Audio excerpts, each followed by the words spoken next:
What's up, everybody? This is Jeff And Ben. from Talking with the Dead. And Still Toking with. And Still Toking with. Still Toking with is our live show. Yes. You can catch that every Wednesday. At 7 p.m. Eastern. Eastern. That's yes. Eastern time. Yeah, oh, if yeah, you live in fucking California, it's got to be 3. No, 4. 4? Yeah. They're only 3 hours behind. What about daylight savings? Yeah, well, fuck that. We'll worry about that when I've had Okay, so if you're on the West Coast, you're going to have to look up when 6 o'clock is out there compared to here. Which would be actually 7 o'clock out there instead of here. 7 o'clock? Yeah. You know, before this is over, I'm gonna need a whole lot of serious therapy. You're all fucked up today. Another $1 for the swear jar. I'm always fucked up. You should tune into the show and see really how fucked up I can get. Oh, yeah. Well, opinions are like assholes. Everybody has one. And when you do tune in, you're going to see amazing guests like this. Hey, this is Courtney Gaines. You know me from such movies as Children of the Corn, Can't Buy Me Love, The Burbs, even Back to the Future. Hey everybody, this is Anson Williams, and I'm going to be on Still Toking with... Hi, I'm Deadeye Swackhammer, and you're listening to Still Toking with... Hey guys, it's Boston comedian Dave Russo, and you're listening to Still Toking. Do not change that dial. I'm going to punch you in the face. You fuckers, right in the face. Hi, this is Dee Wallace from E.T. and Cujo, and you're listening to Still Toking with on the Dorkening Podcast Network. Everyone thinks because you're a zombie, you don't know good coffee.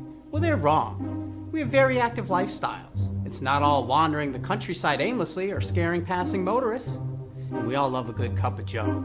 And there's only one brew that gets my seal of approval. Deadly Grounds coffee is my guilty pleasure. Bold, robust, delicious. It's coffee that can wake the dead. With over a dozen different roasts and flavors, Deadly Grounds can satisfy the most finicky of coffee addicts. The aroma is so intoxicating. It brings all of my neighbors out of the woodwork. Deadly Grounds coffee. Coffee to die for and zombie approved. It's good to get a little deadly.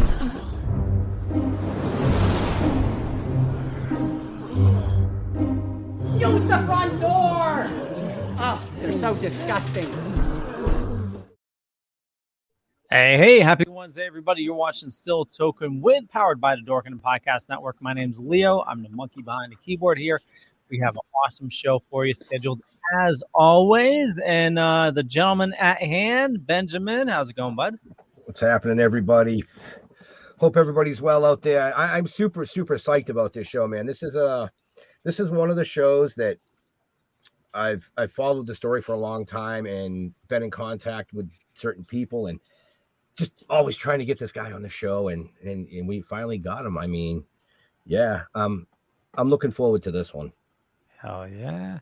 Jeffrey. Peace. Happy Wednesday, everybody. Yeah, I've been looking forward to this too. This is fucked up, man. This is fucked up. And I'm looking forward to hearing his side of it. I want to hear his story. I want to know what the fuck went down. So before wait. Before you intro, I got a question for you and Leo real quick before we introduce him.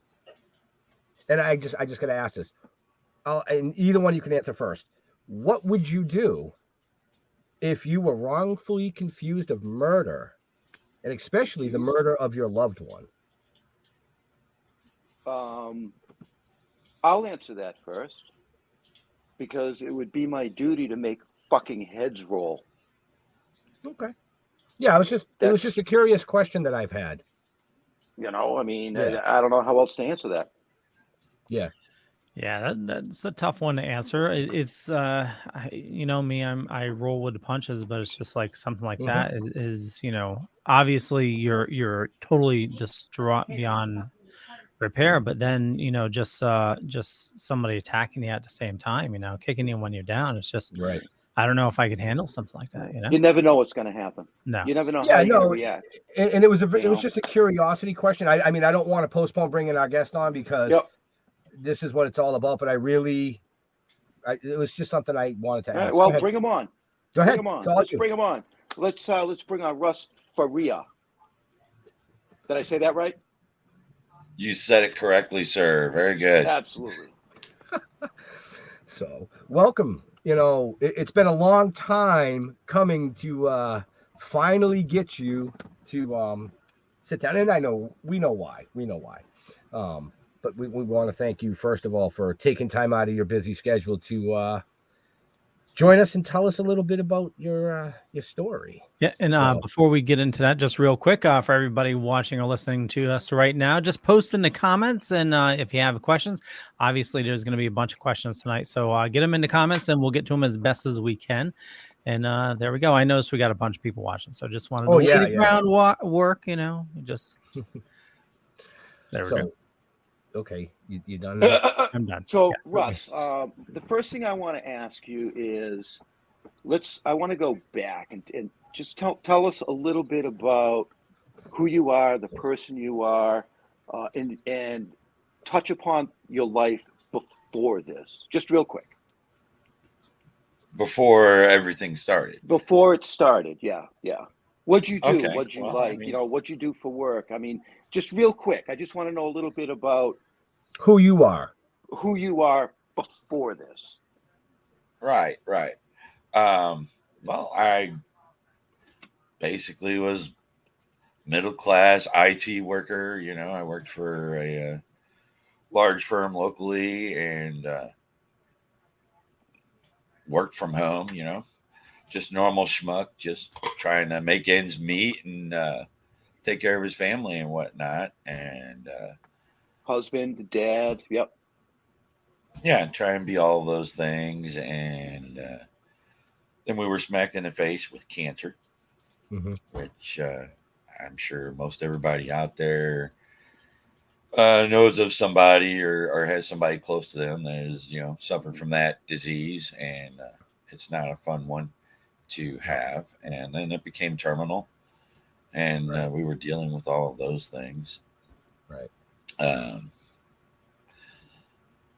it took some time to deal with, but we were still making it. We were having a positive attitude and just doing what we did.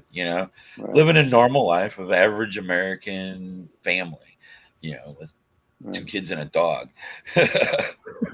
So, the cancer thing. I mean, that slapped you in the face. And then, lo and behold, you literally got kicked in the balls. Yeah. You know what I mean? 27th. And, December 27th. Right. Do you want to tell us what happened on December 27th? Well, December 27th was a normal day like any other day. I worked in my home office because I worked remotely. And again, I'm kind of a normal schmuck, and I'm a geek, so I like computers and I like playing role-playing games, D&D type games. Oh, look at and that! I had a normal. Leo's got a new best friend. It's all good. Go ahead, Russ. I'm sorry. I have some fans out there that like the game too, so it's more or less a reason for friends to get together and hang out and get high. Right. And that's what we did on a weekly basis on Tuesday nights. I could go over there and have a good time and then go on home. My wife, Betsy, had stayed the night at her mom's the previous evening. And originally I was scheduled to give her a ride home on my way home from hanging out with my buddies. However, she let me know that a friend of hers, who's now infamous, named Pam Hupp, offered to bring her home, which I thought was a little strange initially because, I mean, the woman lived 30 minutes from where we did, so it would be an hour round trip out of her way. But okay, if you want to do it, go ahead. And well, friends can so be I went friends. and hung out at my friend's house. Right. I went out and hung out at my friend's house, and of course, smoked a little marijuana and watched a couple movies, and then headed home. Stopped and got a sandwich or two on the way back to the local Arby's because once you smoked a few, you get the munchies. Yeah, and I guess after that, even Arby's is acceptable. Nothing wrong with Arby's. Oh boy. Sorry, it's go ahead. quick and it's easy. Right. Fast. But anyway, I headed on home from there. And upon arriving home and entering my house, I found my wife brutally murdered. Now, kind of back that up. I didn't realize she was brutally murdered at the time. If you ever run across a scene like that, especially if it's a loved one, you're not gonna take too long to investigate it. No. Right. And you're talking about a person that was suffering terminally from cancer, a person who had depression and had threatened suicide on numerous occasions. So I jumped to conclusions, as a lot of people may, and I thought she had committed suicide. And I did what everybody is taught to do since the time you're a little kid, is I called 911. And I guess that was, is what you're supposed to do, but it was probably my first mistake in the whole matter. But anyway, I wanted to get the police there. They're the guys that are supposed to help you. Right. And once they did get there, I was escorted aside and eventually taken down in the police station for over 36 hours of questioning, and then taken to a polygraph, which to this day I couldn't tell you if the machine's on or not. The way polygraphs work is just really weird, and it's not even admissible in court. So if anybody ever asks you to take one, just tell them no, because whoever's asking you to take it is expecting you to fail, and they're going to tell you failed, whether you did or not. Just to make you crack. And that's what they did with me. And there was a 45. Yep. So they was about a 45-minute discussion. Gotcha. So what was it? What was that question, Leo, that popped up? So Patty is asking, why do you say that calling 911 was your first mistake? Well, because that engaged the very people that would eventually wrongfully charge and convict me of said murder. Right. Do we have that 911? Are we going to play the 911 call? Yeah, as long as Russ is okay with it, we do have part of it. You good with that, Russ? All right. So it's about 2.5 minutes long, folks. So just take gives me a chance to pack a bowl. Right. We do that for our guests. Right. Russ Faria began by sobbing. What is the address where you need this to come? 130 C-Mac. Former 911 operator Tammy Vaughn picked up the call. My wife killed herself. She's on the floor. She immediately knew it might be her toughest. I could hardly take the call because I looked over at my supervisor and I did one of those, I don't know if I can do this. Oh my God. Okay, just take a couple deep breaths for me. She continued the entire 10-minute call. She did what she says she's trained to do, get Faria to answer questions about his dead wife, Betsy. Russell, how long were you gone today? I left around 5. I just got back. But she was at her mom's, and her friend was bringing her home, so I don't know what time she got home. In court, a 911 supervisor testified it was unusual the way Faria went in and out of hysteria. The defense objected, but the judge overruled it, and the jury was led to believe that even 911 operators thought the call was odd. But the prosecution never called the operator who took the call, Tammy Vaughn, who says she never questioned it. You can't fake that. You can't fake that emotion. In my personal opinion, you can't.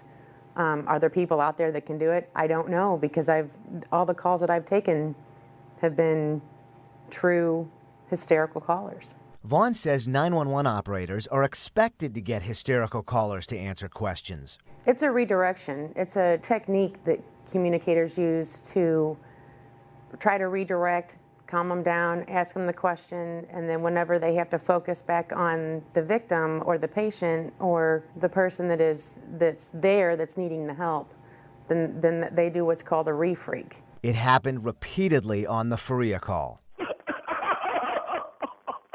Has she been depressed lately? She's got cancer. I need you to get those medications for the paramedics, okay? I think they're here on the table. Then, in another twist, Vaughn discovered something the following week. I later on learned that I knew them. At the time that I took the call, I had no idea who it was. And then later on, I realized that, it was, a couple that I went to church with. She can now see them standing side by side in her mind, and she cannot forget one particular phrase she heard during Russ Faria's call. What am I gonna do? What am I gonna do? When she heard that, she thought she might not last, but she held on with him until police arrived. Right. Oh, wow. Okay. Yeah. There's a lot of 911 recorded calls from that day. But when I found that one was had the most impact, because it wasn't just a 911 call. It was the reverse side of that 911 call from another's point of view, so I think And, Russ, did Russ freeze? You with us, Russ? I think he froze. Yep, he froze. He's frozen in time. Well, while we wait for Russ, listening, that definitely personally for me had an impact. Right. As my wife passed. It wasn't murder, but it was, when you're calling 911, it's you are that hysterical and your brain does not function. It's the operator just telling you what you need to do, and just you're going to take any bit of information in just to try to because you have no idea what to do. Like your mind is absolute mush. Oh yeah. Well, that's what the operators, that's what they're trained to do, is to try to defocus you as well as focus you. Well, right. Which may sound like an oxymoron, but that's what they have to do. I've had to call 911. Right. Yeah, it's definitely a scary situation, no matter, But to come home and find that situation, I don't think anybody would know what they would do, what they would say in that kind of a situation. So, Maria, I saw that. Yeah, we'll bring this up when as soon as we can get him back in. Yeah, he was having apparently something with the stream. So, but he will be back. Yeah, totally. Well, we have a shorter one, the 4-minute one. Do you want me to play that while we wait? Which one's the 4-minute one? It's the third one. No, I want to wait till the end. Okay. Because I want to bring that in for just trying to fill time. I know. Well, we can fill time. Right. Okay, so for those of you out there that may not know it, I watched it I am watching it on Hulu. Yep. Okay, and that's The Thing About Pam. The Thing About Pam. It's me, Pam. Oh my God. Yeah. So yeah, it was aired. Pam. Yeah, it was aired on NBC originally. It's actually led to a best-selling book called Bone Deep.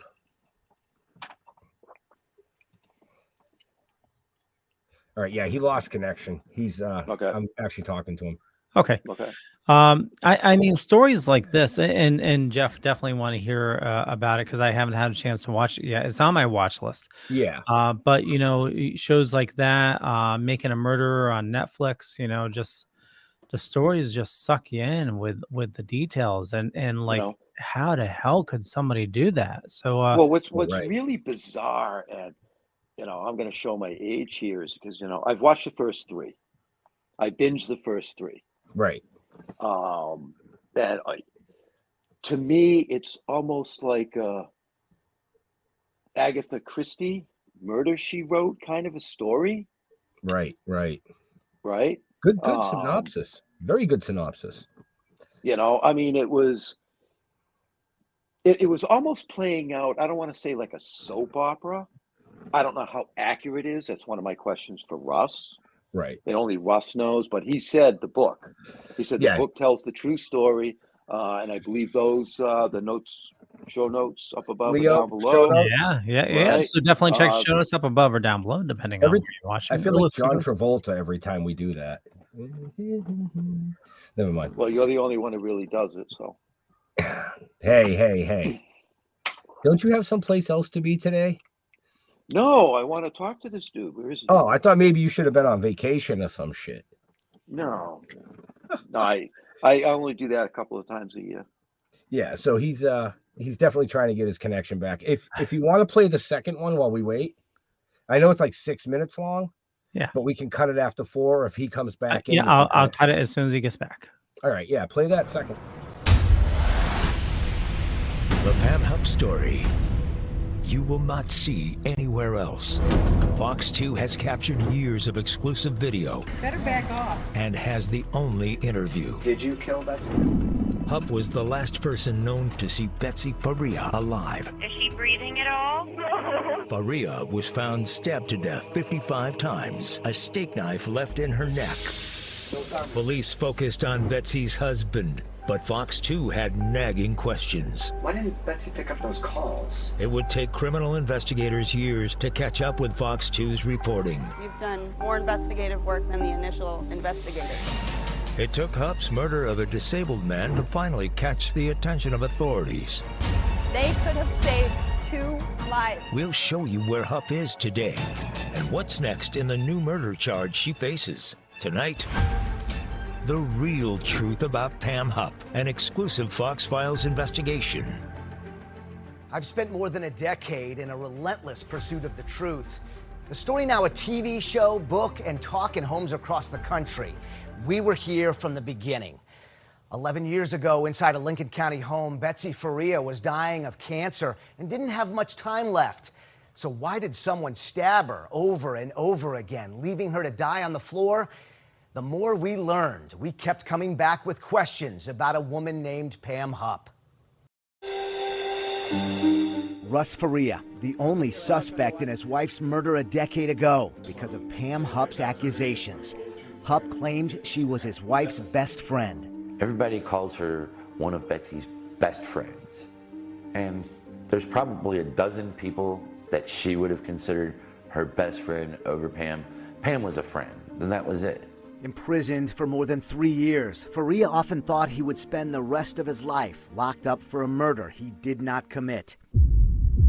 Faria found his wife dead inside their living room December 27, 2011. The crime so horrific, Fox 2's coverage began immediately. Deputies will not allow us any closer than 4 houses away. 8 days later, January 4th, 2012, Faria was charged with murder.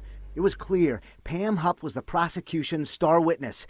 Fox 2 wanted to know more about her and obtained this first exclusive video of her, November 2013. It was Russ Faria's murder trial, and Fox 2 was the only media there. That coverage was very crucial in raising people's awareness. And in this case, the 2013 murder trial revealed a key fact the jury never heard.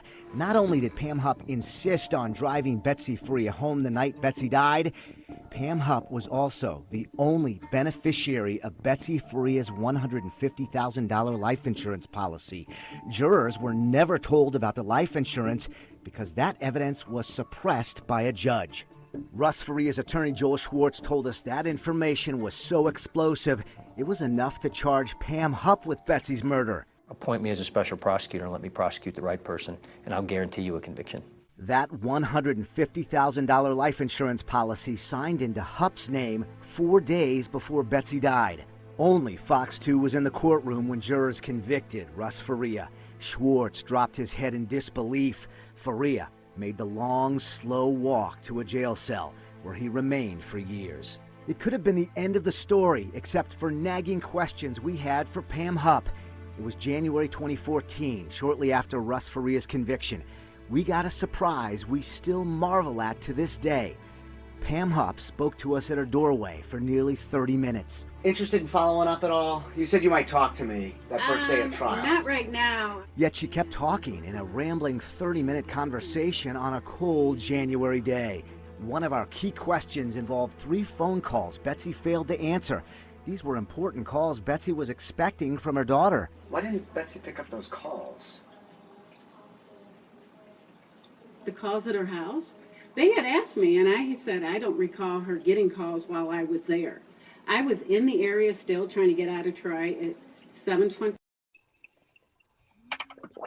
Hey, there he is. And that's what got her. Well, I mean that not what got her, but that, Oh no, that was a big thing. That was one of the big things. So, yeah, after watching that, which you lived, and what we just played, I don't know if you caught it when you came in. Was part of the Fox story about Pam, part 1. So yep, I got it. It talked about how certain things were suppressed by the judge during your trial. Kind of tell us a little bit about that, if you don't mind. Well, the judge and the prosecutor just so happened went to school together, and the judge was a new judge, and so I guess she kind of listened to whatever the prosecutor told her to do, no matter what case precedent or the law actually said. And my attorney was, as I've described it many times by now, was more like a boxer with one arm tied behind his back. Mm-hmm. Well, he couldn't present evidence that should have been presented. Right. Exactly. He wasn't allowed to get into the insurance evidence at all. He wasn't allowed to cross-examine Pam Hupp the way he should have been. Mm-hmm. And those things all led to me being convicted. Now, wasn't the is it true that the DA was like the new DA? It was like her first month. It was her first major case. Yeah. Okay. All right. Because that puts a lot of pieces together. Right. What new judge and new DA want to lose their first case? Right. And at least that's yeah. what I see. After watching a few of the episodes and reading up on the story and stuff, it just because otherwise it don't make sense to me. I'm sorry. No. Well, she was a very ambitious political type, I guess, and there's all kinds of things you can talk about that woman. She's got absolutely no scruples or ethics whatsoever. She's still a judge? The judge is no longer a judge, and the prosecutor was also voted out, and in the same election a few years ago. Okay. However, the prosecuting attorney is still practicing law, even though she's had numerous bar complaints against her. Wow. Well, hopefully the judge is flipping burgers somewhere at a dive bar. I'm just saying. She should be doing push-ups off a steel cart. Well, yeah, but I don't think we can get into any of that. No, but it's just it's good that she was just taken out. Like here in Connecticut, we have a judge that they finally got off. I think she's facing. Essentially, she didn't show up for work for like 4 years. She was just collecting a check. Well, I'm not going to say it. Yeah. Not going to say it because this could be used against me as evidence in a court later. So we have a question that came in from Maria. Should I read that? Yep. Yeah. I know part of it he won't be able to answer because I think that case is still going on, but you're more than welcome. Go ahead and. Yep.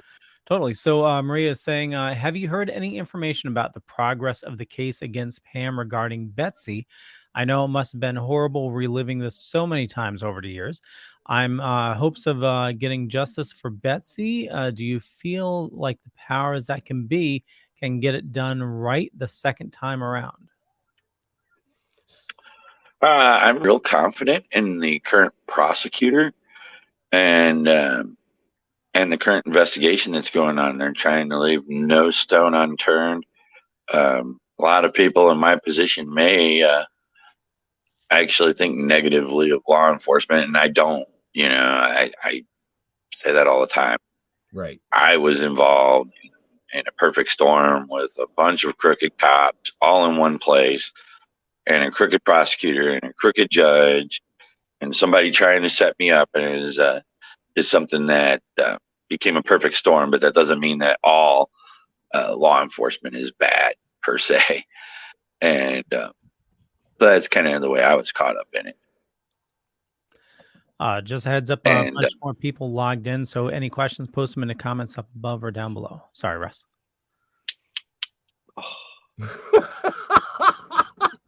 We're going to get one question, one answer, and then a freeze frame of the three of us. So, yeah, anybody out there, I'll tell you that the series, definitely try and check that out. It's, don't forget that you know, like I said, you know, I don't know how accurate it is. Oh, he's back. I'm back. I love it because it's like one question, one answer. Russ disappears to pack a ball. Well, we had an influx of people coming in, so it's just, you know, swamped the system. I apologize for that, Russ. Oh, no worries.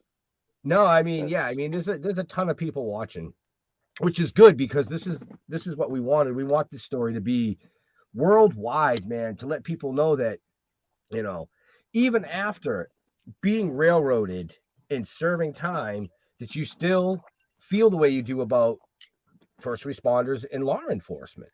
That, you know, there are some bad apples, but that doesn't mean that it tarnishes the entire thing. Right. So that was right. I mean, like you said, it was a perfect storm. Yeah, and you know, if you put 100 people in a room, I guarantee you that there's going to be a percentage of them that aren't going to be good guys, and there's going to be a percentage of them that are going to be good guys. Right. You know, so I mean, you have a group of law enforcement, and this was a small town, kind of one of those good old boy systems that you always hear about, and that's what happens when you get caught up in that. Mm-hmm. Kim B had an awesome question. So she says, you skip Jeremy's. Is the judge facing any repercussion? Yeah, I asked that. Yeah, we answered that. Yeah, we answered that. Off the bench. Oh shit. Sorry, I was high. Go ahead. Jimmy had a question as well. Sorry, Russ. Oh no, what's up? What's yeah, so Kim B is asking, I heard a lot of people thinking that the thing about Pam was making light of the situation. How did you feel about the show? Good portrayal or making a mockery? Well, a lot of people thought, well, they're trying to make this into something funny. But if you watch the show, the way that they portrayed people, the people that they made you laugh at were people that acted ridiculously in real life. So okay. So as far as accuracy, what would you give it? 70%? More than that. I mean, there's nothing in there that wasn't true. Okay. There are just things that could have been more elaborated upon. Right. You know, they're trying to squeeze 10 years plus into a 6-hour miniseries. They dramatize things. I mean, it's based on true people and true events. So, and that goes into if you want a very accurate and detailed story and description of everything that happened, go out and get the book Bone Deep, Untangling the Betsy Faria Murder Case. Right. Yeah, I don't know if you were here or not here when I said that it reminded me of it was kind of like an Agatha Christie Murder, She Wrote kind of a story. The show is. Yeah. I'm showing my age there, but you know what I mean? They just kind of played it out like that. But Kim's asking, good answer. Thank you. Are you still here in O'Fallon? I am still here in O'Fallon. Awesome. Very cool. Jeremy had a good question too. Yeah, cool. Patty says the book was excellent. Just finished it. And for those of you looking to learn more about the book, I do have links in the show notes up above or down below. Let's see. Chad says, hey, Russ, do you have anything to do with the belief patterns of the cryptozoology things on Earth? No idea what. I should have read that. Well, that's a hell of a good question. Let me see. No, that came out of left field. Jeremy had it. Oh, sorry. Go ahead. I have called one of the detectives in my case monkey or Neanderthal on several occasions, and I believe he was the missing link. So, yeah, I guess your answer. Okay.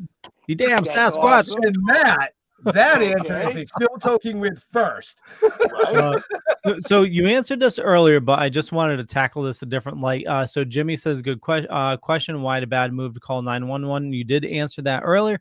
But a follow-up question is, would somebody, obviously extremely rare, but somebody in sort of like a case like that, what would you recommend that they do? Oh, well, call 911. I mean, right. But I mean, there's not much else you can do. I mean, but when you do call 911, just bear in mind that you're probably going to be a suspect. Yeah. Which I knew that. Right. You know, Absolutely. that I You was gotta going to be know a that. suspect. But for a very long time, I was under the impression I was trying to help the police until they started accusing me. Mm-hmm. Right. So Jeremy was asking, how did you push through each day while incarcerated? It must have been horrendous knowing that you're innocent and stuck in this, godforsaken, jail. What made you survive each day? Well, I am self-proclaimed the biggest mama's boy out there. And so the thought of getting out to see my mother eventually was one of those things. I also am a Christian individual, so a lot of believing in God and praying to God and reading the Bible type things and listening to music. There are some things you get while you're in prison, while you're locked up. Listening to music is something that can get you through a lot of bad times. And then, and it sounds really weird, but you meet a lot of nice guys in prison. And there's a lot of bad guys too, but it's important to just kind of remain who you are. Keep yourself while you're in that type of ordeal. Now your lawyer, didn't he continue to because he didn't believe what went down either. And he continued on your side, didn't he? Wasn't he trying to dig up more stuff and get the facts? Oh, he was. His investigation was better than the cops' investigation. Right. And he was just, they kept on not allowing him to present the things that he needed to present. But even though, I mean, during the first trial and that, I was still confident that I'd be found innocent. We had presented our case well enough, I thought, to convince a jury. But when you have a jury that is from that area, maybe we should have gotten a change of venue. I don't know. But the jury's from that area. And there was the judge, one of her cousins happened to be on the jury. We ended up finding out. So that was. Well, that should never fucking happen. Right. Well, How and the then fuck does that happen? You thought I ain't that fucking small, man. And you're talking about people that know who that prosecutor is, and they're intimidated because they have to live there. What the repercussions are if they return a not guilty verdict. So those things happened, and some of the jurors, or one or two of them, said something. Well, he always has appeals, so we just went along with everybody else. It's like, I'm here to tell you that appeals, at least in Missouri, and I'm sure it's this way kind of across the nation, take anywhere from 10 to 14 years on average. And that's if you're granted an appeal. It can take longer than that. Holy shit. There's another individual that you guys can look up. His name's Ryan Ferguson. And he was locked up for 10 years on a crime that he didn't commit. And he's a friend of mine. And so it happens. It happens more often than you think. Yes. And myself and guys like Ryan Ferguson, and there's Rodney Lincoln is another guy. He served 36 years on something he didn't do. And was told when presented with DNA evidence that that proved him innocent, was told sometimes being innocent is not enough to get you out of jail. So this is our court system. Wow. And for every guy like me that you hear about, there's probably 10 guys that you don't, that are locked up in there.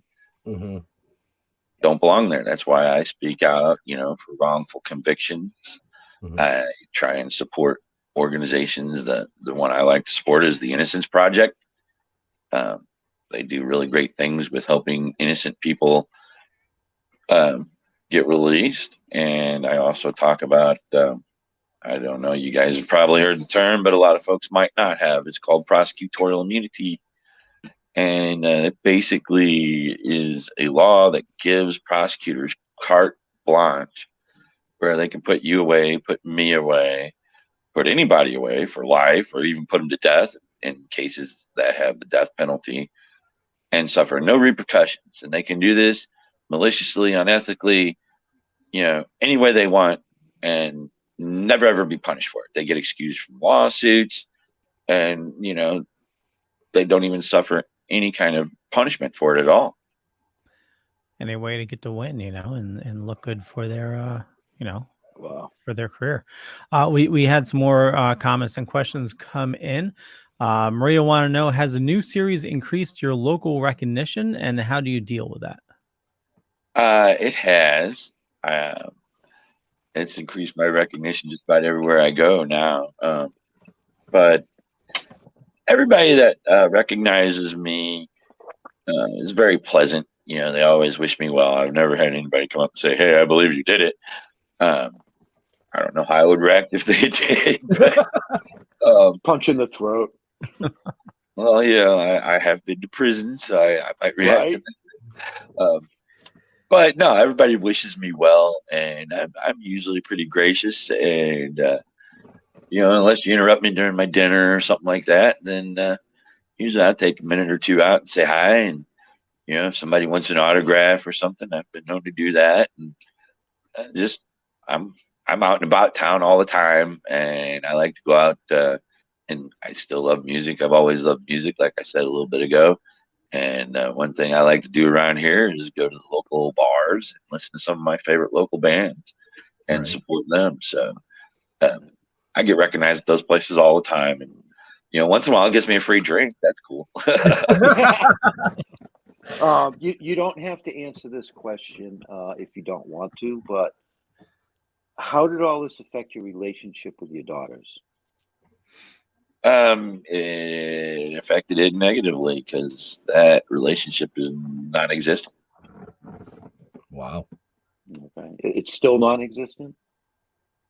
Still is. They've been given plenty of opportunities. I'm sorry, dude. For obvious reasons. If they wanted to talk to me, it'd have to go through my lawyer, because of things that have been said and done. Okay. And all that, and there's a lot of legal things that are to bear there, and they've been given opportunities that they've never taken. So that's fine. I wish them all the best. I'm going to go live my life. I'm living my best life now. Okay. All right. Sorry, I was curious. Right. So I did see a couple more questions over there, Leah, if you want to get to those before we run. Yeah, Lori Williams is asking, I saw you at the library recently, and you said that Pam and her husband had some of your tax information. How do you think they got those? Well, I obviously took that from my house, or Pam took it from my house. I don't want to throw accusations around because I've been accused before, but there's been a long belief that she's had at least one or more accomplices. So who knows where that information came from, but I know that it was information that was at my house, and she couldn't have gotten it after Betsy was killed, so she must have taken it during that time. Right. Marie's asking, can you name some, if any, cinematic liberties the producers of the new series took with your story? Well, there were, characters that were condensed into different characters. You might have 2 or 3 people that were condensed into one. For instance, Kathy Singer, the Dateline producer's character, she never got involved in this story until after I was convicted.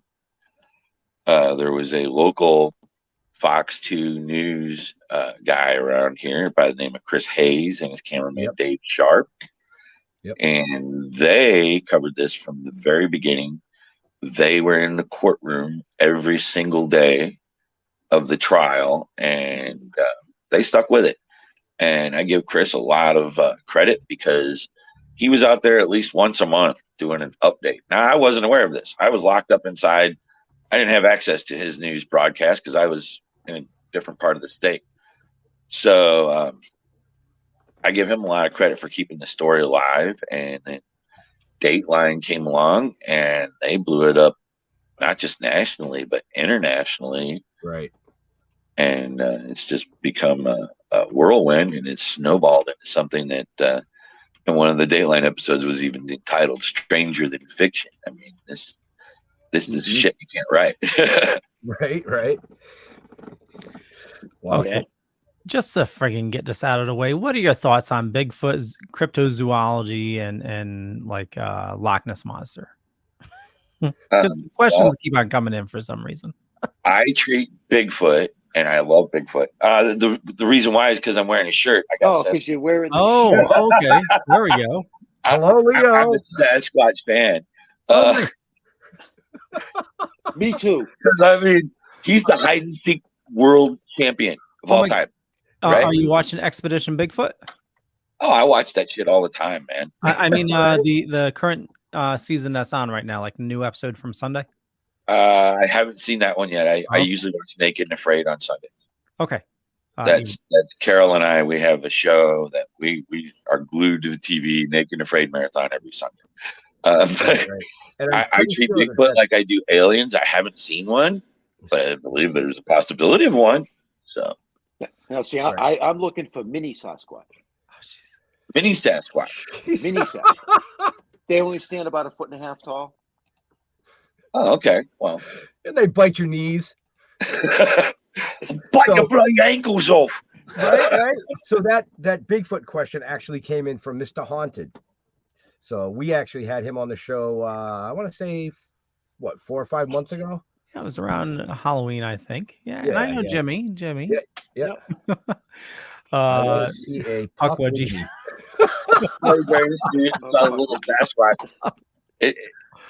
It's actually, if I were to zoom in on it, it's from a place called oh, nice. Big Dick Salty Semen. Hey,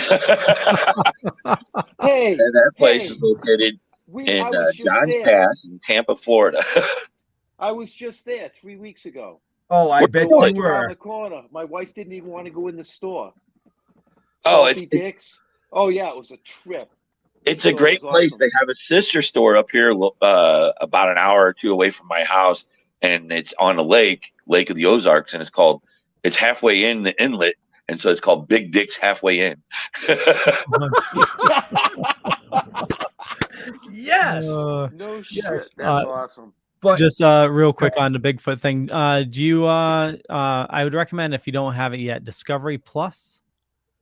It's a new streaming service. I think it's going to be merged in with HBO soon, but that has the Expedition Bigfoot, but there's a ton of paranormal shows on there. Yeah, those are great shows. Oh yeah. So he said, like Russ said, he's glued to the TV watching Naked and Afraid with Carol. So in case you folks out there don't know who Carol is, we're going to give you a little taste, and then we're going to come back and we'll get into that side of his story. So Leo, if you want to play that third clip there. Third one. And just real quick, there was a crossover with Naked and Afraid and a ghost show. Oh, I thought you were going to say with Bigfoot and Dick. No. Naked and Afraid, they had one of the Sasquatch. Roll it. Okay, yeah, fine. Was a woman Hupp originally intended to kill before luring Louis Gumpenberger. Yeah, and that kind of led to basically her fall. So kind of walk us through how that's connected. That was a clincher in solving this case. It was 6 days before Pam Hupp shot and killed Gumpenberger. She drove to an O'Fallon, Missouri trailer park where she found Carol Alford. Tonight, we're hearing from her for the first time. I sat there and I listened to Tim Lomar tell me his version of how he thinks I was supposed to die that day. Talk about leaving you numb from the neck down. It's hard, you know, you make jokes about it, whatnot, but you sit and you think about, she was really going to kill me. August 10th, 2016. Carol Alford was on the porch with her dog when Pam Hupp drove by. It was captured on this surveillance video. She waved.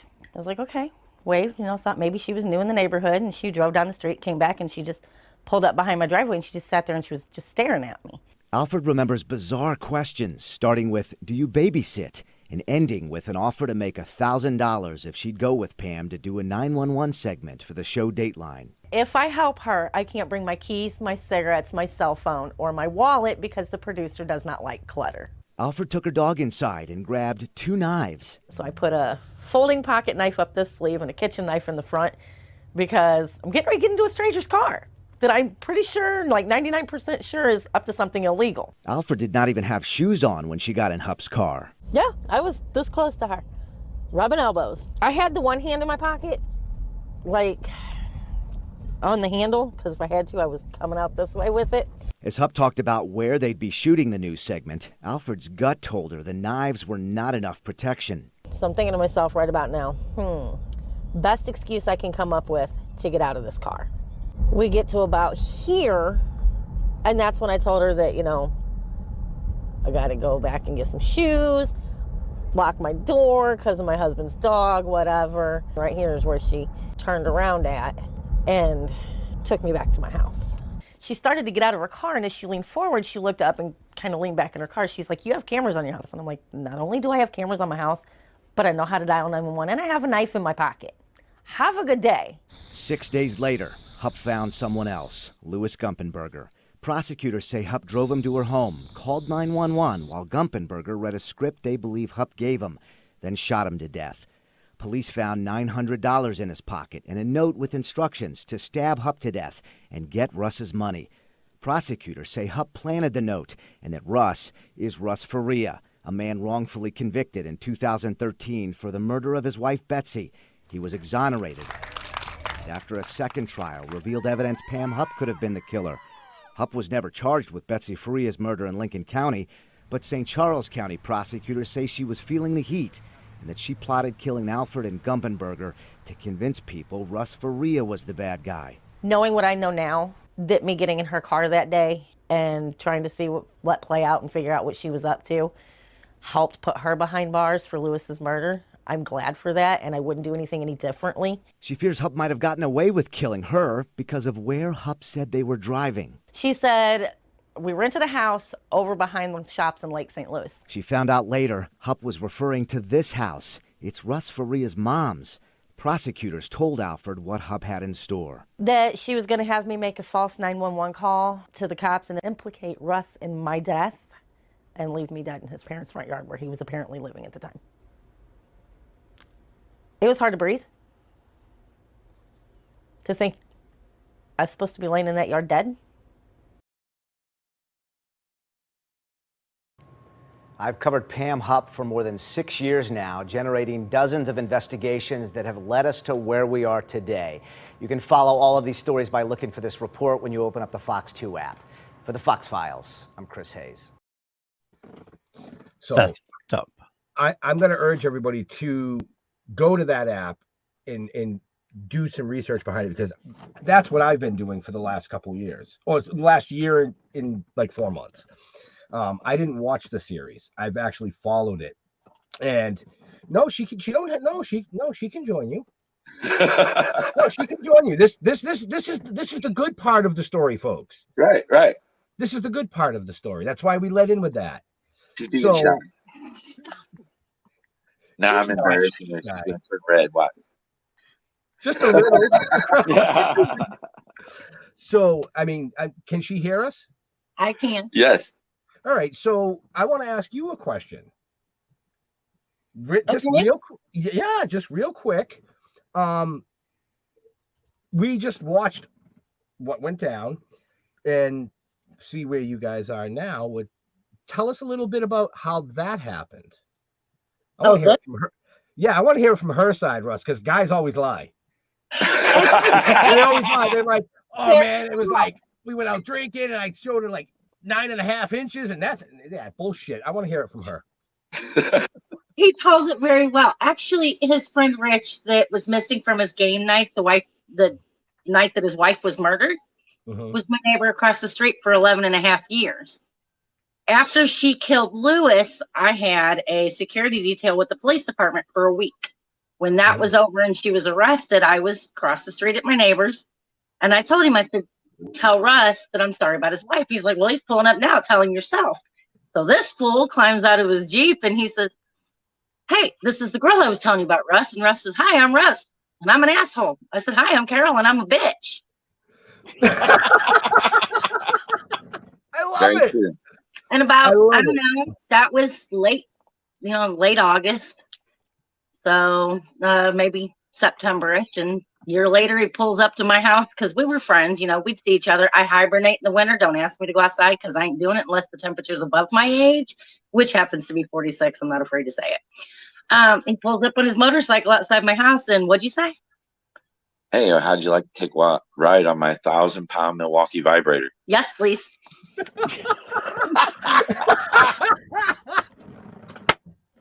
And,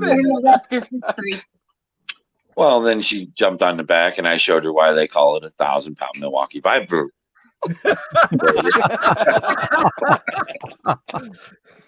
Now she's gonna get embarrassed and she's gonna walk away. I'm leaving now because you see the color of my face. You see, look. It was a pleasure. I'm out. Thank you. So Spring is asking when y'all's big day.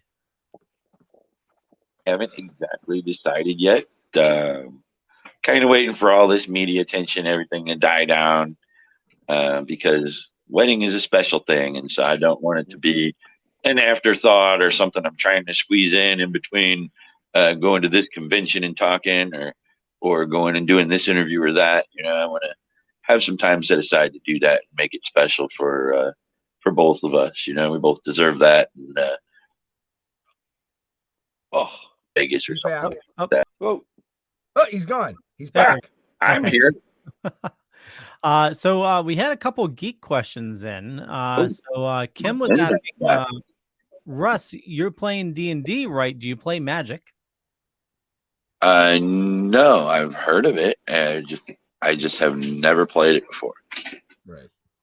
And Jeremy, too many comments. He said something about, when you got out of jail being a geek, what are some of the tech items that, you were excited about? A smartphone. Right? Well, like I'm on one right now because my internet went down and I'm trying to it's back and I'm getting back on my computer. But they were just starting to come out with smartphones when I went to prison. So wow. That was something that was really exciting.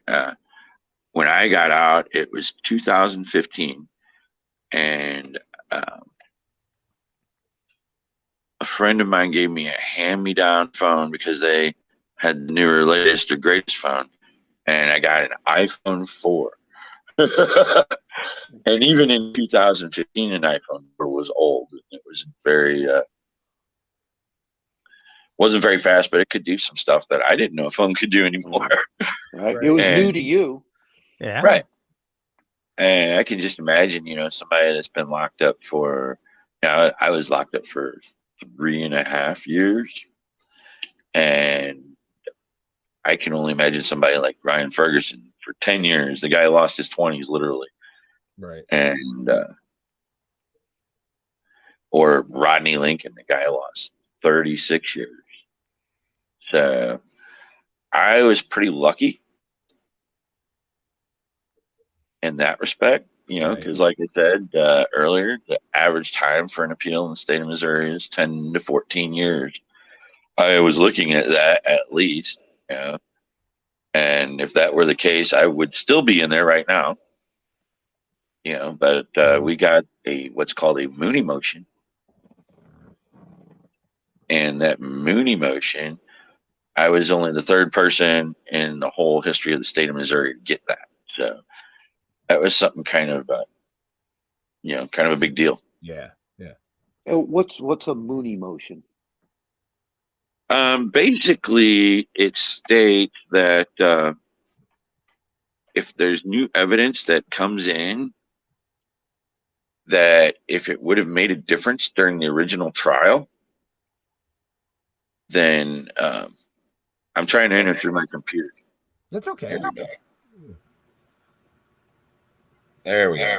we go. All right. Can you hear me? We can. Yep. All right. We're back. We're back where we started, folks. Right. I just have to applaud Jeff for not mentioning like a Mooney motion is where all the lawyers drop drawers. No.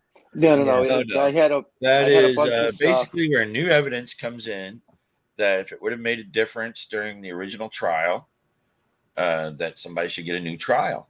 And because of the civil suit that was going on between the daughters, Betsy's daughters, and Pam, there was information that one of the attorneys brought up to my attorney, and he was able to use that in my appeal.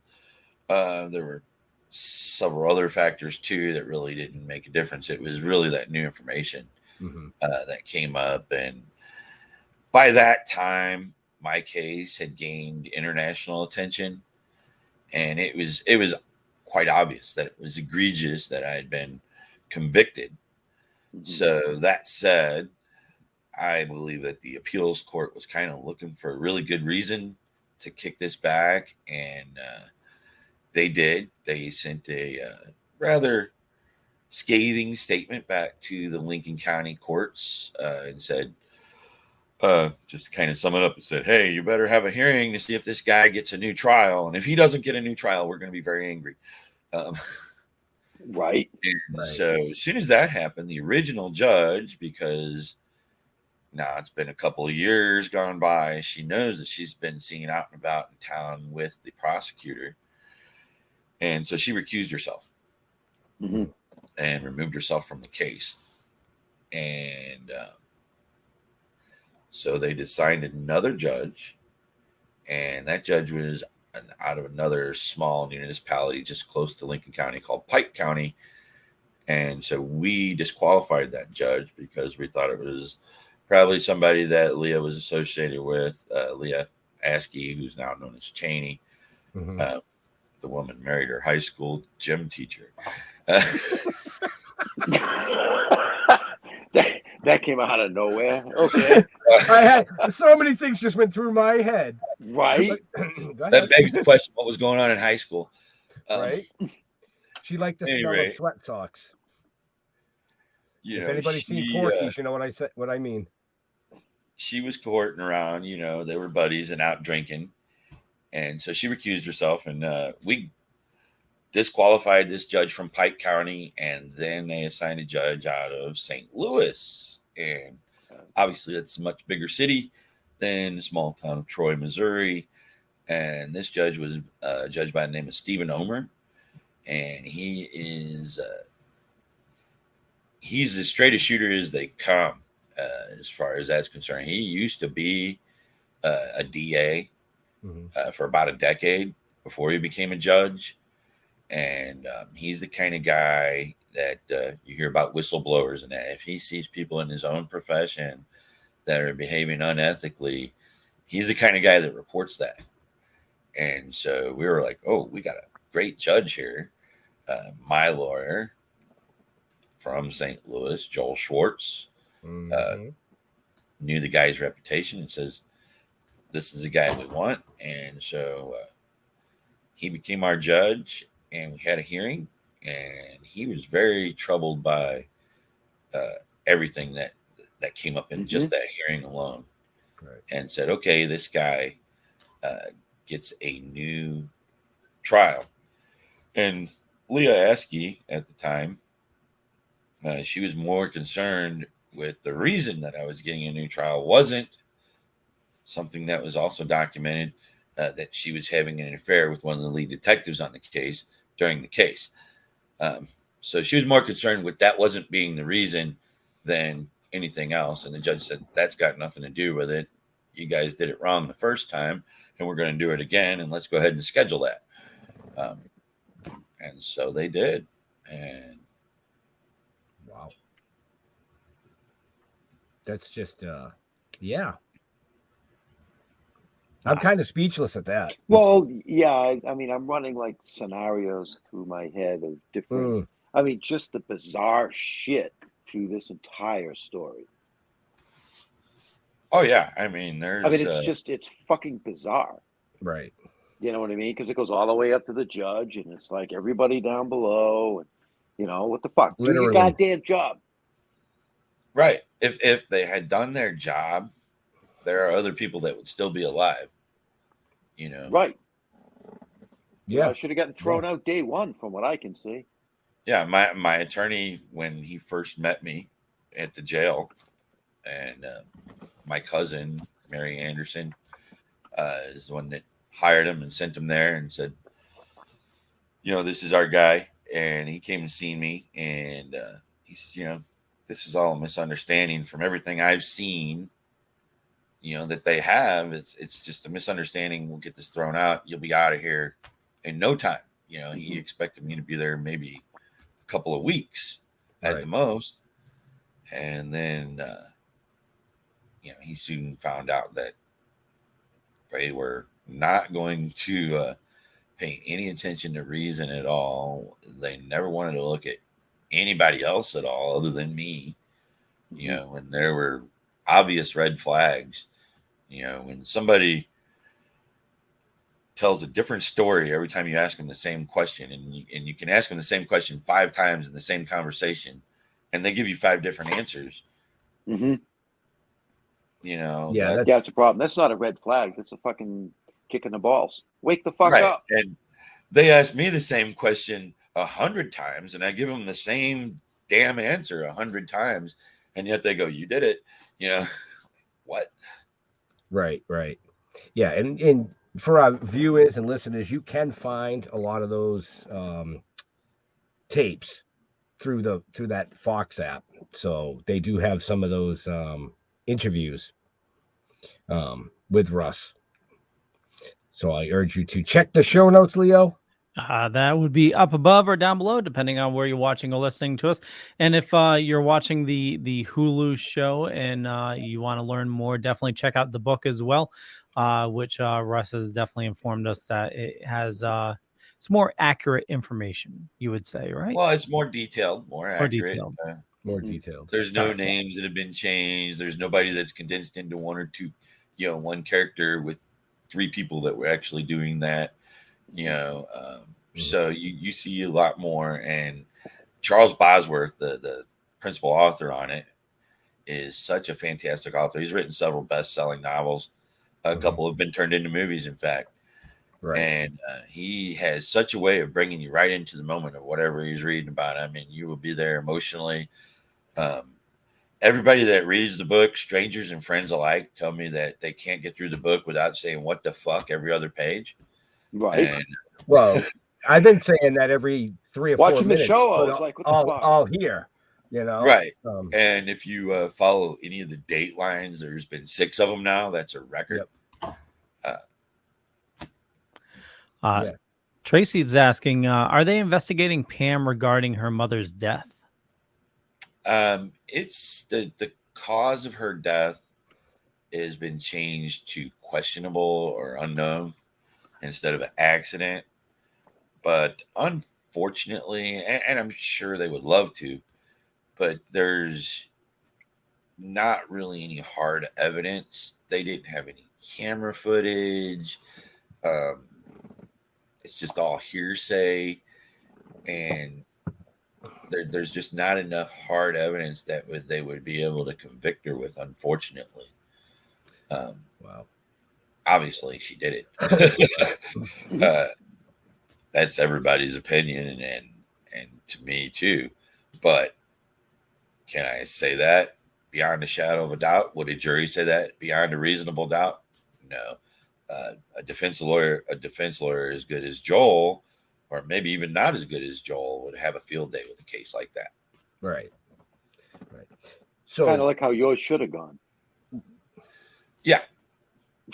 Because he should have had a field day, but it should have gotten thrown out day one. Right. But the second trial was a lot different. Obviously, as soon as we had the hearing, I had to go back to prison. That was fun. And then from prison, you had to go back to jail because prison doesn't want you anymore once you're no longer convicted. And then my family bonded me out. That was fantastic. And I had from June to November to wait for a trial, but I got to help prepare for that trial. And during that time is when we decided to do what's called a bench trial. And in a capital murder case, that's something that's unheard of. A bench trial is where there is no jury involved. And by that time, I'd educated myself. I'd been out of prison, so I got to play on the internet some and do some research. I'd heard about this guy named Ryan Ferguson who served 10 years. And he got out right around the time I was convicted. I've mentioned his name a couple of times here, and he's a great guy. And I wrote it down just in case we want an interview with him in upcoming months. Oh, yeah. He'd be happy to be on your show, too. Yeah, but send him my way after the show, but go ahead and finish. So at any rate, I found out some things about his case. Was he was out of Columbia, Missouri, which is another rural town, kind of a college town, but a couple hours away from here. And he got a change of venue. So that's where they bring in a jury from somewhere else. Mm-hmm. And then he got convicted. Well, it just so happens that the jury that he had was from Lincoln County. So, starting to see. I think about these things and go, okay, a jury from Lincoln County convicted this guy. I don't know this guy, but he was innocent.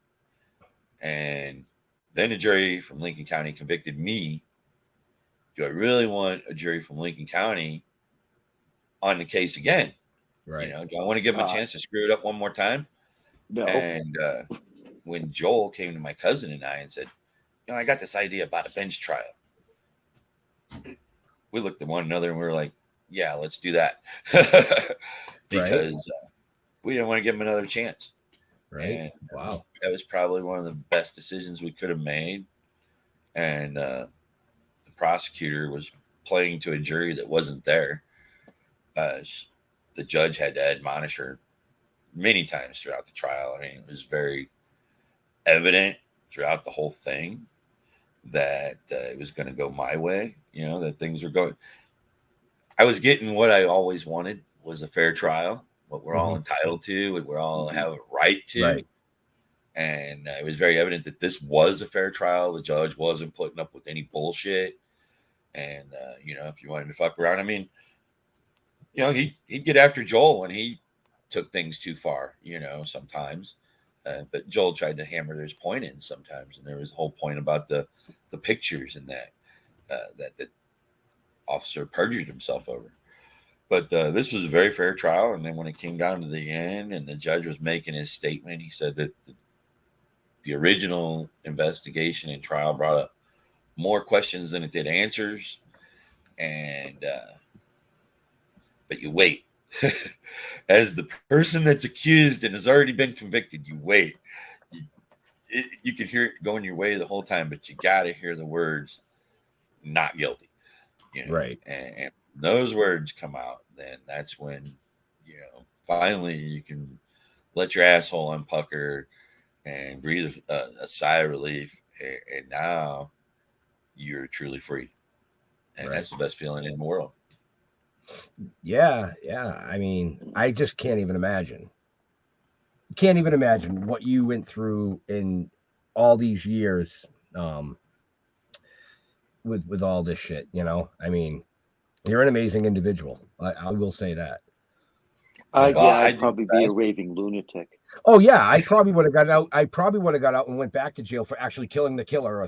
That's just, I don't know I'd be how. a raving lunatic. Yeah. You held yourself together very well. Yes, you did. I'm happy that she did go to prison. I'm not happy that somebody else had to die because of that. Right. But right. She made it to prison, and I know she's there forever. But we're going to get some closure with this new trial. That's going to happen. It's going to be a little bit because of,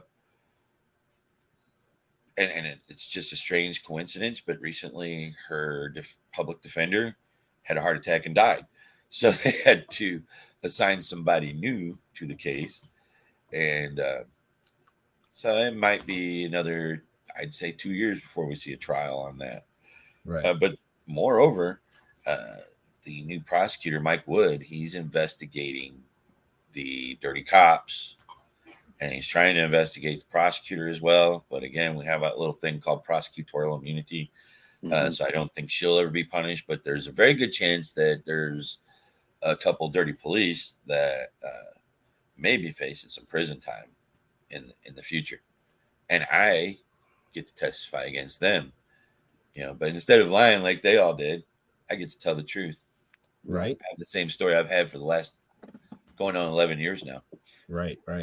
Well, that's what I mean. I mean, over 11 years, I like Jeff said, I'd be a raving lunatic by now. I think I would have lost my shit. Well, it takes a lot of medication in the form of marijuana. Yeah. Right. It does wonders for PTSD and anxiety and all that. I'm a huge proponent, obviously, and have been for a very long time. Right. And I know we probably only got about another 10 minutes because, Leo, you're not doing another show tonight, correct? Correct. All right. So Leo, right, but I still need my dinner. Yeah. Well, that's why I said about another 10 minutes. Because that'll put you right about dinner time. So I want to go back to just real quick when Carol was on and you said how you guys met and you talked about your motorcycle.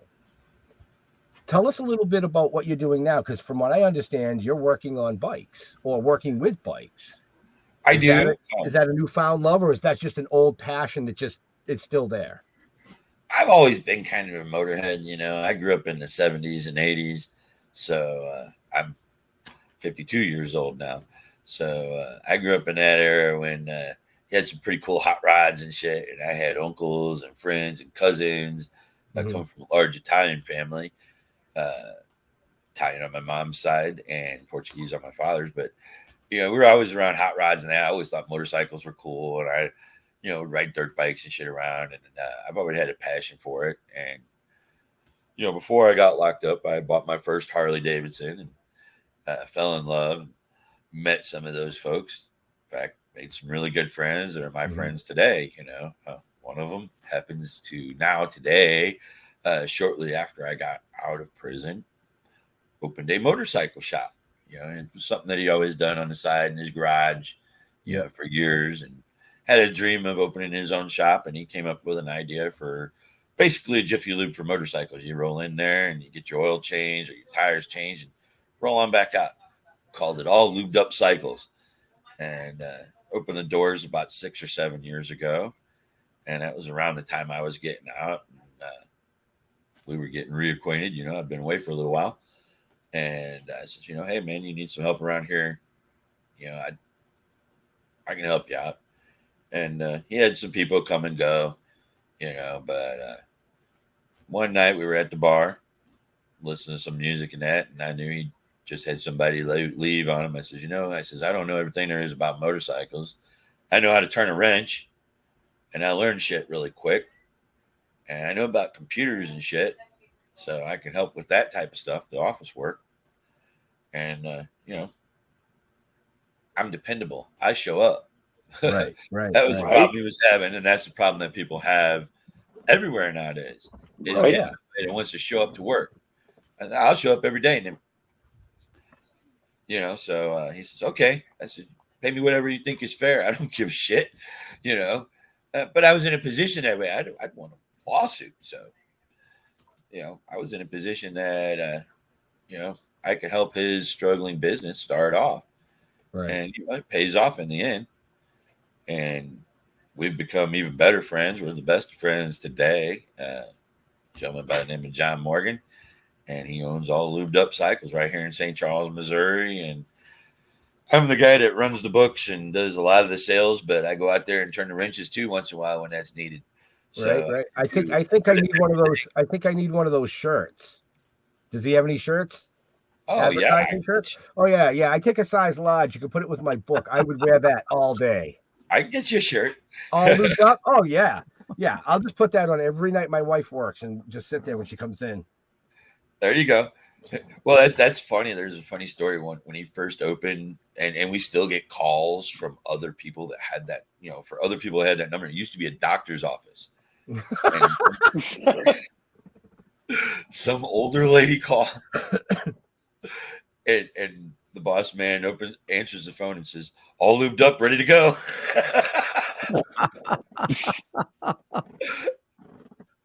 And her reaction was just hilarious. The story that he tells about it is just fantastic. Oh my!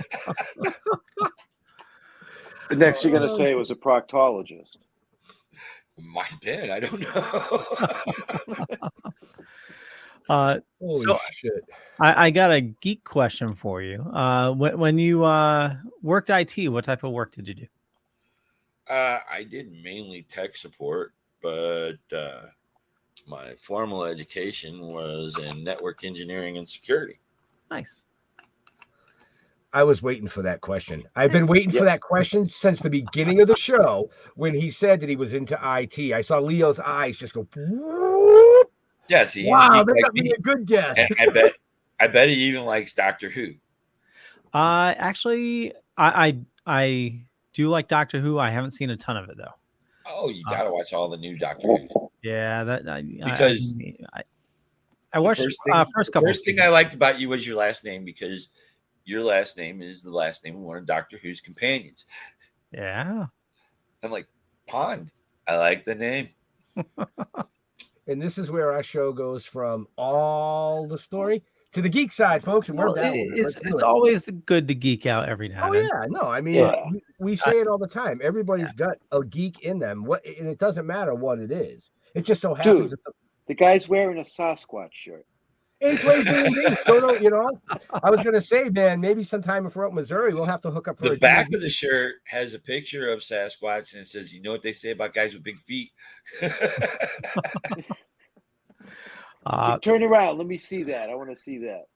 All right. Yeah, they can only get halfway in. Can you see it? Yep. Okay. Thank you. Nice.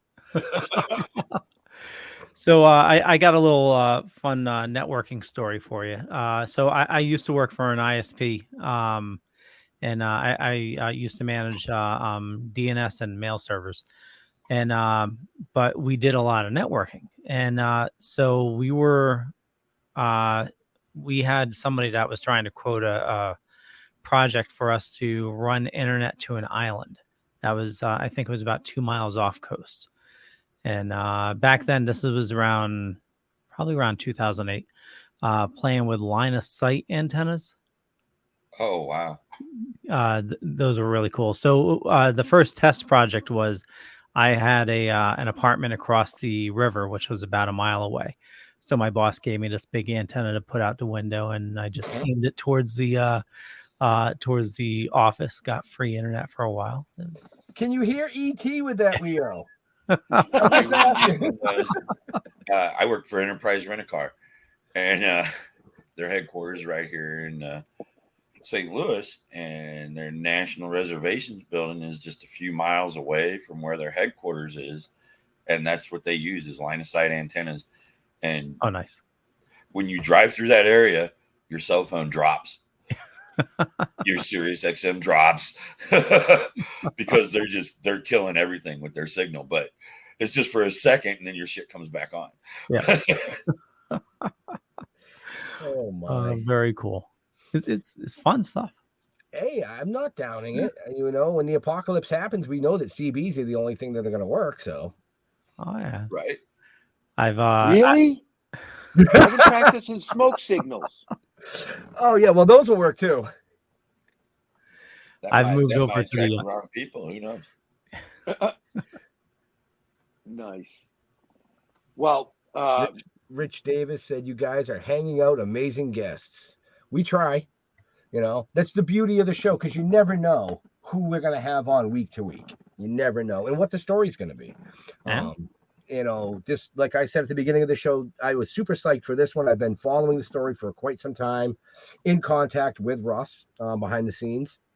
And it just, we had to wait for certain things to play out the way they played out to be able to come on here and hang out and virtually smoke, you know, and shoot the shit and talk about some serious stuff and some not so serious shit, you know? So no, it's all fucked up shit. Well, it's a fucking train wreck. Oh yeah, we're a fucking the whole train thing wreck. was a fucking train wreck. Oh yeah, he was railroaded from the get go, man, and that's no pun intended. So oh no, you're right. You know, and it's how I got to where I am. But had I not been through all that, I wouldn't be able to do what I'm doing today. You know, and trying to fight to raise that awareness for folks. You know, that's why I do it. I'm getting ready to, again, like I said earlier, I'm going to Las Vegas. I'm leaving tomorrow. Even I'm going to be there for an event called Crime Con, which is nice. everything about true crime. There's going to be a lot of interesting people there, interesting talks. I've never heard of like something like that before because we're involved in the con circuit as well, but it's mostly the cannabis, the entertainment, the horror, and all that crap. But right, exactly. I would love to just attend a crime con because I'm one of those people. Your story to me was like one of the most intriguing stories I had ever seen because I watch a lot of First 48, IDTV about the killer next door. I've always just been intrigued by it. You know, look up Crime Con. Next year it's going to be in Orlando and in September. Ooh, Orlando, September. I can do that. Yep, we can do that in 2023. I'll have to check. Well, maybe depends on if we're booked, but I'll have to check into that because I do love following that stuff. And yes, Jeff, I am trying to learn because you know you and I are on the road a lot together. Yeah, I know we are. You could disappear. Oh, really? No, I was only joking. Don't use this against me later. Usually I'm driving, so. Well, true, but you do have to sleep on occasion. So now you need to see if there's a Sasquatch con that coincides with True Crime Con, and then you'll have the best of both. That would be cool. I know that Vegas is actually going to be pretty crowded this weekend because there's our convention, there's some other convention, and then of course there is the NFL draft. Right. All happening at the same time. They're like roads closed, everything. How long are you in Vegas? I leave tomorrow for Vegas. I'll be there until Monday morning. Okay. So if you're out and about and there's a comedy act with the 420 comic, you should check it out. Jeffrey Peterson, he's a friend of ours. Okay. Yeah. Tell me you know the guys from Token with the Dead, man. You know, if I can find out if he's playing, maybe I can hook something up. But yeah, you can send me his info. Yeah. From what I understand, we haven't had the pleasure of coming out and seeing him live, but we've talked to him a lot, and he's a funny bastard. It's definitely. Well, I know we're kind of looking for something to do on Saturday night because we kind of got a free night. And I actually have family that lives out there, and we're meeting up with them. We're going to hang out, so that might be something cool to do if he's out playing somewhere. Right. So Leo, I know it's about that time. Jeffrey's getting hungry. I can see the veins in his neck. Yep. We'll wrap it up. Last question that came in. Maria is asking, are you still door dashing on occasion? I used to see every once in a while, but didn't want to bug you. No, I haven't been doing that. I was doing that for a little while, and then the motorcycle shop came along. And, I took on a lot more responsibility there. So my main function there is keeping the books and keeping the schedule and everything else. And that takes a lot of concentration, a lot of time, sometimes even after hours. So don't do a whole lot of door dashing anymore. I order DoorDash though. It sounds like you're following your passion, you know? Right. I am. I work at a job. I work for my friend. He's probably the best boss anybody could have. He's very understanding of me going out and doing things that I need to do. and that I'm passionate about, and also my passion about traveling, because I like to travel for leisure as well. And I'll be like, oh, I'm going over here for a week. I'm going over here for a few days. And he's like, okay, bring me a t-shirt. Right. Yeah. You know, because he knows I'm coming back. And he and I make a pretty good team. And I'm real happy to be working with him. Very cool. Awesome. Well, we'll wrap things up. I want to thank everybody for watching this fine evening. Definitely check the show notes up above or down below, depending on where you're watching or listening to us. And I said listening because we also do the podcast, also live on Dead Dork Radio, which is actually right now. We're broadcasting live. Just head on over to Live 365, search for Dead Dork Radio, and you can learn more about it there, or listen or whatnot. For me, just Google Leo Pond. You find a bunch of stuff. Could be true, could be not. I'm not going to say which is which. And I run a little thing called the Dorkening Podcast Network. We got a ton of shows on the network, a lot of awesome people doing a lot of awesome stuff. And Russ, where do you like people interacting with you on social media? Well, I'm on Facebook a lot. And Instagram a little bit. I post a lot of pictures and that on Instagram, but I have a group on Facebook that I'm actively manage with Carol and a couple of my cousins, and it's called Russ Faria Q&A. So people, if they have questions, they can come on there and submit a question, and one of us will answer it. You know, many times it's me. So I'm there quite a bit, and come on out there and just say hi if you want. Very cool. Jeffrey, what's for dinner? I have no idea. No, I don't. No, Ann's downstairs. I don't know what she's cooking. Nothing, because you don't smell it. Well, I don't. That could be a problem. No, TV dinners. No, we'll be good. No, she was cooking something. I don't know. As for follow us, Facebook, Token with the Dead. Go to stilltoking.com. Don't look me up. Other than that way. And yeah, it was great. Russ, thank you very much. And actually, I'm going to watch episode 4 when I go down and have my dinner. Awesome. Nice.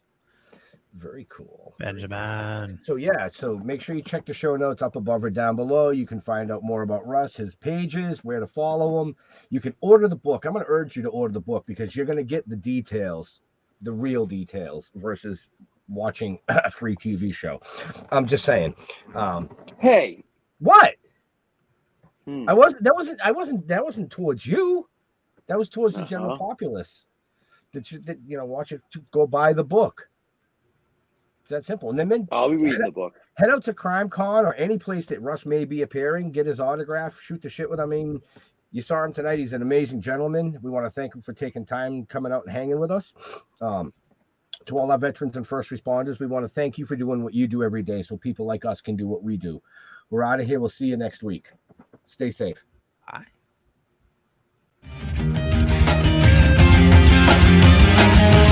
So come on.